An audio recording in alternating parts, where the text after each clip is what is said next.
기저귀 물질입니다. 이 내 몸에 있는 이 기저귀 물질이 인간을 100년 동안 지켜주는 것이죠. 근데 안타깝게도 이 산화질소가 나이가 40이 되면 절반이 줄어들게 됩니다. 제가 올해 지금 64살인데요. 저는 산화질소가 20%도 남아있지 않습니다. 질병과 노화가 시작된 것이죠. 그동안 과학계의 연구는 이 부족한 산화질소를 어떻게 채워줄 것인지에 대한 연구를 한 겁니다. 운동을 하니까 채워지더라. 햇볕을 보니까 채워지더라.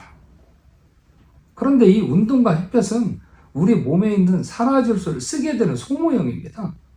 결국 인풋이 있어야 되거든요. 먹어줘야 되는 거예요. 그럼 산화질소는 어디서 생기냐? 식물성 단백질과 동물성 단백질을 먹었을 때 생기는 거예요. 그런데 이 식물성 단백질과 동물성 단백질을 우리 몸에서 소화를 해야 흡수가 될 거 아니에요. 효소도 부족해지죠. 구강 상태도 안 좋죠. 폐기관지나 위도 안 좋죠. 오장육부가 제 기능을 못하니까 또 절대적으로 산화질소를 전하는 효소가 없기 때문에 우리 몸의 산화질소 생성량은 줄어들 수밖에 없죠. 전 세계 과학자들은 이 부족한 산화질소를 채우기 위한 연구를 해왔고 그 대표적인 게 L-아르기닌이라는 겁니다. L-아르기닌을 먹으면 산화질소가 생성된다. 제가 앞에도 말씀드렸지만 산화질소는 이 기저귀 물질이라고 되어 있잖아요. 만병통치약 같은 거거든요. 혈관을 확장하고 혈액을 정화하고 신생혈관 만들고 면역도 높이고 항상성을 유지하니까 아마존에 이 산화질소 제품을 1000여 가지 이상의 제품을 팔고 있습니다. 근데 우리 이제 한번 고민해봐야 되는 문제거든요. 전 세계 과학자들이 그동안 수십 년 동안 연구를 하고 이 산화질소라고 하는 물질을 약국에서도 팔고 수많은 건강기능 회사에서도 팔거든요. 그런데 왜 나는 건강해지지 않을까요? 지금 이 팔리고 있는 이 제품들이 산화질소 전구체지 산화질소가 아니라는 겁니다. 우리는 산화질소 전구체가 필요한 게 아니라 산화질소가 필요합니다. 효소도 부족하죠. 오장육부도 제 기능을 못하죠. 당연히 산화질소가 생기지 않는 겁니다. 그런데 천 대표의 산화질소 대사체 고정화 기술은 위 인터뷰에서 이그나로 박사의 지식보다 한 단계 더 진보된 기술입니다. 위 인터뷰에서 이그나로 박사는 L-아르기닌을 섭취하면 효소 반응이 일어나 산화질소로 전환된다고 말했지만 L-아르기닌은 안타깝게도 산화질소의 전구체입니다. 즉 최종 물질인 산화질소가 아니라는 의미. 아르기닌은 반드시 우리 몸에서 산화질소 전환 효소인 NOS와 결합해야 산화질소로 전환되는데 나이가 들수록 이 효소가 줄어들기 때문에 아르기닌을 먹어도 큰 효과가 없는 겁니다. 그래서 이그나로 박사가 말한 것처럼 나이가 많고 병약하고 활동이 적은 사람보다 젊고 건강하고 운동을 좋아하는 사람에게서 더 많은 산화질소가 생성되는 것이죠. 하지만 천 대표는 놀랍게도 전구체가 아닌 대사체를 만들었습니다. 즉 인체 내에 효소가 있든 없든 우리 몸에서 산화질소가 만들어지는 메커니즘을 규명해 아예 외부에서 대사체를 만들었기 때문에 복용하면 그 자체로 산화질소가 되는 기술을 완성한 겁니다. 이 기술이 바로 질소 함유 천연물의 발효를 통한 산화질소 대사체의 고정화 및 안정화 방법이고 이 특허권자가 바로 천 대표죠. 특허청 심사관이 괜히 특허를 내주는 것이 아니고 SCR급 논문을 심사하는 세계적인 석학들이 괜히 논문을 실어주는 것이 아니라는 뜻입니다. 그런데 지난주 진행한 제품이 전부 소진되어 급히 통화하다 천 대표에게 재미있는 이야기를 들었습니다. 우리가 상식적으로 알고 있는 많은 건강 상식이 틀리지 않았다는 점인데요. 가령 상추를 먹으면 잠이 쏟아지고 양배추를 먹으면 속이 편해지고 블루베리를 먹으면 눈이 좋아진다는 등 우리가 어디선가 들어본 건강 상식 대부분이 근거가 있다는 겁니다. 그래서 자세하게 설명을 요청했습니다. 안녕하십니까. 오늘은 수면에 관한 이야기를 해볼까 합니다. 저는 18년 동안 단일 기술 하나만을 연구해오고 있습니다. 이 단일 기술이 의학계의 꿈의 물질이라고 하는 산화질소입니다. 지난번에 질병의 원인에 대해서 말씀을 드렸었는데 크게 두 가지로 나눴죠. 심혈관 질환과 면역 질환. 이 수면은 심혈관 질환, 즉 혈액순환이 해당이 됩니다. 과학적으로 입증된 가장 우수한 건강에 관한 걸 딱 세 가지로 정리를 하는데요. 그 첫 번째가 수면, 두 번째가 운동, 세 번째가 음식. 이걸 100점으로 환산을 할 때 60점이 수면입니다. 20점이 운동이고 20점이 음식인 겁니다. 수면에 대한 상식들이 잘못된 게 많은데요. 코를 골고 자는 것을 보고 참 곤히 잘 잔다 라고 표현하는데 사실은 코를 골고 자면은 수면 중 부호흡증이 있다는 겁니다. 자다 깨다 하기 때문에 다음날 아무래도 피로를 많이 느끼게 되는 거예요.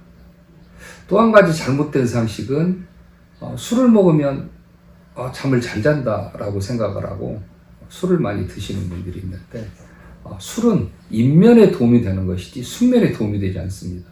그리고 점점 수면의 주기가 짧아지는 단점이 있습니다. 수면에 잘 알려져 있는 물질들이 몇 가지가 있는데 서양의 쥐오줌풀이라든지 캐모마일, 우리 한국 같은 경우는 상추, 쌀눈에 있는 가바 성분 이런 것들이 이제 수면에 굉장히 도움이 되는 것들입니다. 캐모마일은 특히 이제 아피제닌과 비사보롤이라고 하는 생리활성 물질이 있는데요.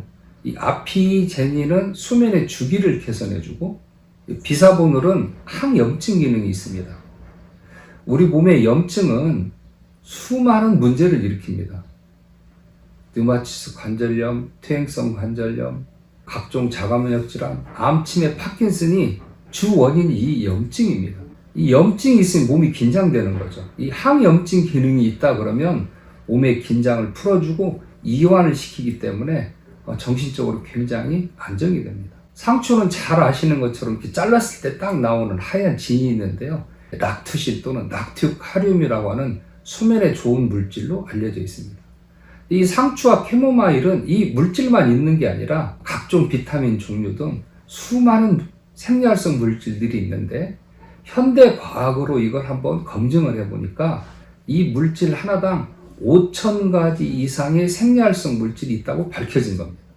저는 수면을 연구하면서 이 상추와 쌀눈에 있는 가바 성분, 캐모마일들을 가지고 발효를 통해서 산화질소를 고정화시킨 제품을 실험하고 있습니다. 당연히 실험 대상은 수면제와 비교 실험을 하고 있고요. 안막 상태의 쥐에다가 한쪽은 수면제를 먹이고 한쪽은 산화질소 대사체 발효된 제품을 먹이고 놓으면 움직임이 덜한 쪽이 아무래도 자니까 움직임이 덜할 거 아니에요. 움직임이 덜한 쪽을 모니터하는 이런 실험들을 쭉 하고 있습니다.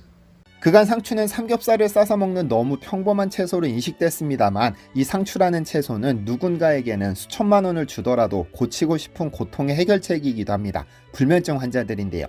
매년 5월만 되면 흔히 운전 직전에는 가급적 상추 섭취를 조심하라는 조언이 단골처럼 등장합니다. 졸음운전으로 인한 교통사고를 방지한다는 차원일 텐데 왜냐하면 상추는 실제로 잠을 불러오기 때문입니다.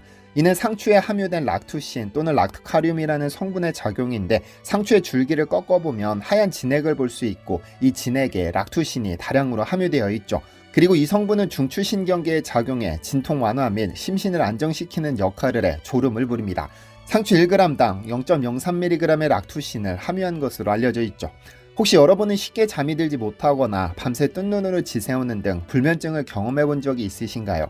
동물 세계에서 가장 진화했다는 인간은 하루 평균 7시간을 잡니다. 하루 중 3분의 1의 시간을 잠으로 소비하는 것인데 이를 전체 인생으로 환산하면 100세 인생 중 약 30년은 잠을 자며 보내는 겁니다.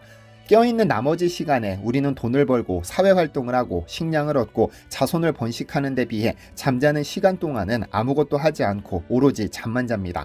그래서 수면은 우리 인간에게 회복의 시간, 바꿔 말하면 불면증은 우리 인간에게 지옥의 시간입니다. 왜 그럴까요? 우선 수면은 신체 회복에 필수적입니다. 수면 중에는 근육과 조직이 재생되고 손상된 세포가 복구됩니다. 특히 깊은 수면 단계에서는 성장 호르몬이 분비되어 몸의 회복을 돕고 면역 체계가 강화되죠. 이것은 우리가 상처가 나거나 병에 걸렸을 때 충분히 자면 회복이 빠르게 되는 이유이기도 합니다. 잠이 보약이라는 말이 괜히 있는 것이 아닌 것이죠. 또한 수면은 뇌 건강과 직접적으로 연결되어 있습니다. 뇌는 하루 동안 다양한 정보를 처리하고 저장하는 과정을 거치며 이를 통해 기억이 형성되고 학습 능력이 향상됩니다. 특히 렘 수면 단계는 창의적 사고와 문제 해결 능력을 향상시키죠. 렘 수면 중 뇌는 다양한 신경 연결을 강화하고 경험을 정리하면서 무의식 중에 새로운 아이디어를 떠올리기도 합니다. 그런데 수면이 부족하면 우리 몸에 문제가 생깁니다. 만성적인 수면 부족, 즉 불면증은 심장질환, 당뇨병, 비만과 같은 만성질환의 위험을 크게 높이고 수면이 부족할 때 신체는 스트레스 호르몬인 코르티솔을 과도하게 분비하며 이는 혈압을 상승시키고 대사 이상을 유발해 장기적으로 건강에 악영향을 미칩니다. 심리적으로도 수면은 감정 조절에 중요한 역할을 하는데요. 수면이 부족하면 뇌 감정조절센터인 편도체가 과도하게 활성화되어 작은 스트레스 상황에도 과민하게 반응하게 됩니다. 반면 충분한 수면을 취하면 감정을 보다 안정적으로 조절할 수 있게 되며 이로 인해 모든 것이 편안해지죠. 결론적으로 수면은 신체적 회복, 뇌 건강, 감정 조절 등 다양한 면에서 우리 삶의 질을 결정짓는 중요한 요소입니다.